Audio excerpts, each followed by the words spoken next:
Yeah, this academic year I got a research funding from a Coequal Foundation, which is a private foundation out of New Orleans area. The funding is mainly to restore habitat that were destroyed by BP oil spill.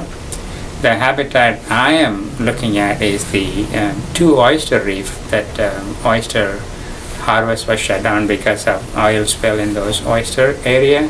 So I'm looking at one in Barataria Bay, another one is near Coequal, and both oyster beds were closed by the Louisiana Wildlife and Fisheries because it's not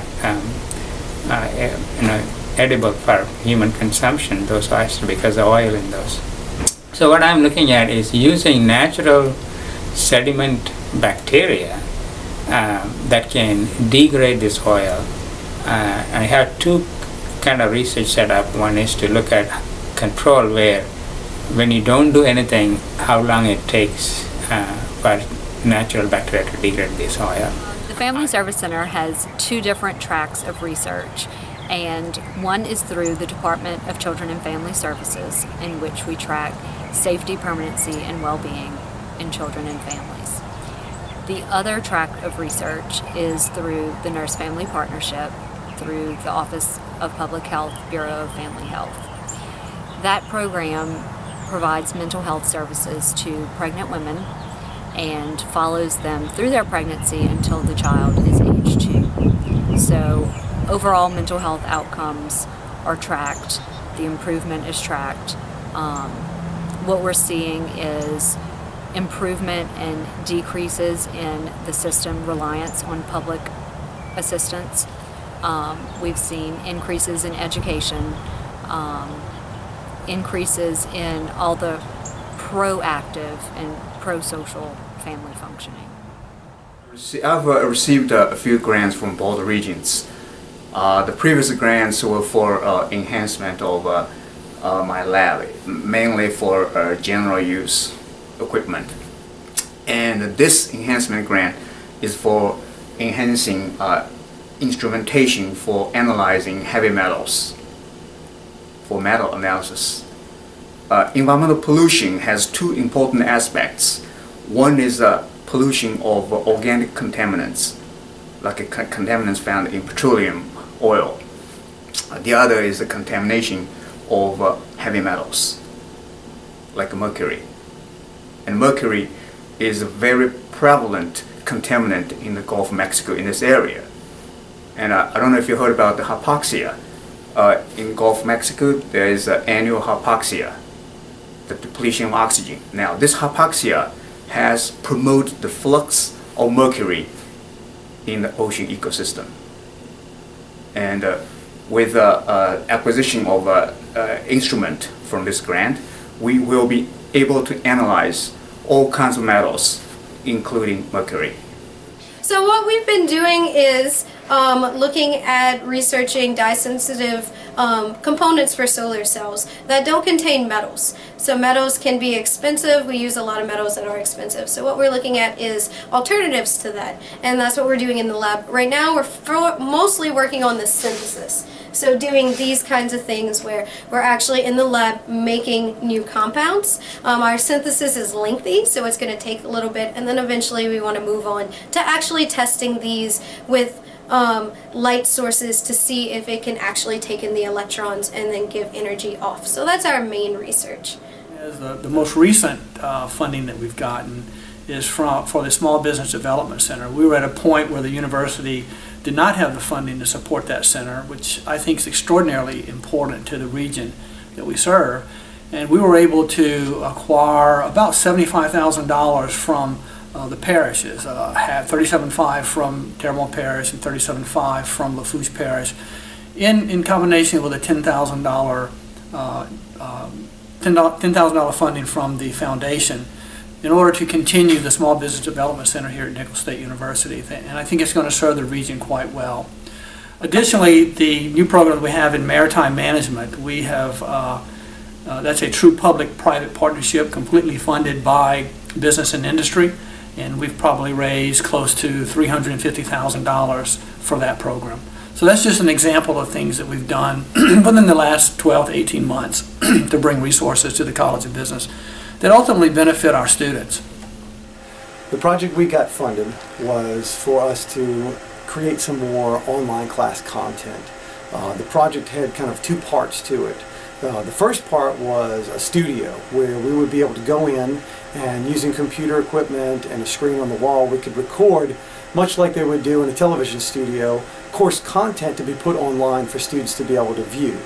And this allows us to enhance our online courses. So it's not just, hey, read a book, take an exam. You know, the same great things that we do in the classroom, we're teaching students face-to-face, now we can do that to a camera and then capture that content for students to be able to benefit from in our online courses.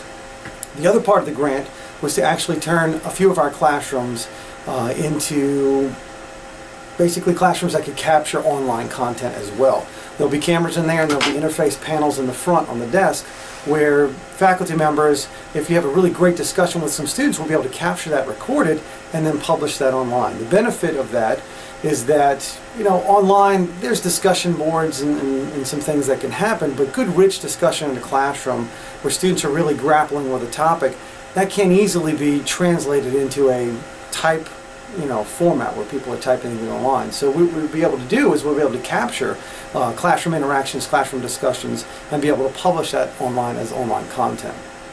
Project Number, which stands for Naturally Understanding Mathematics by Exploring and Reasoning, is an 11.5-month professional development project designed specifically for mathematics teachers in St. Mary Parish. Our goals are to create a group of teachers who can communicate the mathematics effectively and have a strong conceptual understanding. This collaboration between Nicholls State University and St. Mary Parish has been going on for a number of years. We are going into our 6th year of funding. We are looking at projects each year that average about $165,000. The teachers come to campus each summer for a 12-day summer institute. They spend these 12 days, 6 hours each day, engaged in activities that promote conceptual understanding, hands-on activities. All coursework is designed for the adult learner. However, the strategies that are used can be adapted and brought back to their individual classrooms. Well, my research basically involves analyzing pesticides and metals in environmental samples. And in particular, I'm working on pesticides and metals that are found in sugarcane. And one of the best instruments for analyzing organic compounds such as pesticides is a gas chromatograph mass spectrometer. And this is one of the most current instruments out there. And we recently received a Board of Regents grant for about $100,000 that allows us to purchase this instrument here. And this instrument is really cool because what it does is I can inject a sample on here and it will go through a column and it will separate the sample and send that separated sample of a mixture of different pesticides into this mass spectrometer, where the mass spectrometer will allow me to identify what each one of those compounds is. And in the past, I could not unequivocally say this what each pesticide or what each compound that I could find in my mixture was, but now I can do so.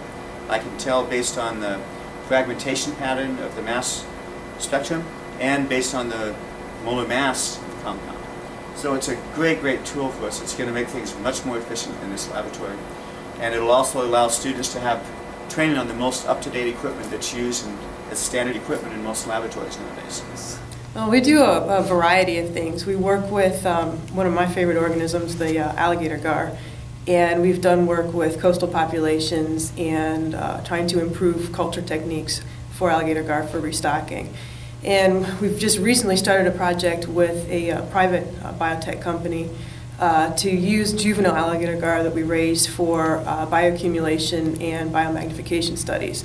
So this is really important because as new products come on the line, or as new chemicals come online, we want to make sure that they don't actually accumulate in the cells of organisms, and so we can use the liver cells of alligator gar as a system to test this. So that it's basically for product safety and conserving environmental health. We also look at a lot of the fish populations in the upper Barataria estuary, shoe pig, spotted gar, bass, the fish communities. What else have we done? Blue crab, shad, yellow bass, We also work with some coastal restoration. We will grow marsh and beach and dune plants and put them out in our local habitats. And this is nice because we can do this with the students and with other volunteers and get them involved in some restoration activities. Well, we have two long-term research projects. One is on breeding water birds on our barrier islands. We've been studying them for about 6-7 years now.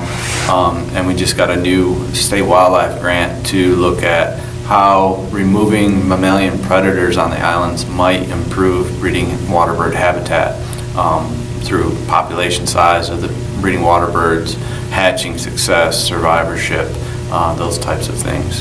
And then our other long-term research project is dealing with assimilation wetlands, where we're diverting treated wastewater into a wetland system to improve the water quality, take out nutrients and metals. So we've been working with the city of Thibodaux for the past 6 years, monitoring Thibodaux's assimilation wetland, which is one of the first projects in the state. And then they have proposed a new assimilation project in Thibodaux. So we're working with a consulting firm out of Baton Rouge, doing a baseline study for that project as well. There's a lot of different benefits. It's, you know, the research that we're doing in my laboratory is really important for our graduate program. I have several graduate students working on different aspects of this research for their thesis research. But it's also, you know, really important for the area and the region, because we're focused on freshwater wetlands and our coastal environments, which are critical to the culture and economy of Louisiana.